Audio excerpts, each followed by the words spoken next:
কাবা ঘরের একজন কাল ইমাম আছে, নাম ইমাম আল কালবানি। দেখছেন এই ইমামরা আপনারা? উনি লন্ডনে একটা ইন্টারভিউতে বলেছেন, আমার মায়ের বদদোয়া আমাকে কাবা ঘরের ইমাম বানিয়েছে। লন্ডনে একটা কনফারেন্সে উনি ইন্টারভিউ দিচ্ছিলেন। ওনাকে বলা হলো, কাবার সব ইমাম সাদা ইমাম, আপনি কালো মানুষ, কেমনি ইমাম হইলেন? উনি বললেন, আমার মায়ের বদদোয়া আজকে আমাকে কাবা ঘরের ইমাম বানিয়েছে।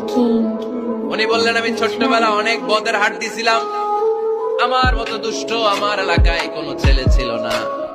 মানুষের গালাগালি, মারামারি, দুষ্টামি, ভাঙচুর, চেঁচামেচি, চিৎকার, বিশৃঙ্খলা আমার মতো কেউ বেশি করতে পারতো না। কিন্তু আমার মা ছিল অনেক বড় আল্লাহওয়ালা। আমার মা জানতেন আল্লাহর কাছে দোয়া করার কত বড় পাওয়ার। আমার মা যখন আমার উপর রেগে যেতেন, আমার মা জানতেন রাগের মাথায় বদদোয়া দিলে বদদোয়া কবুল হয়ে যাবে।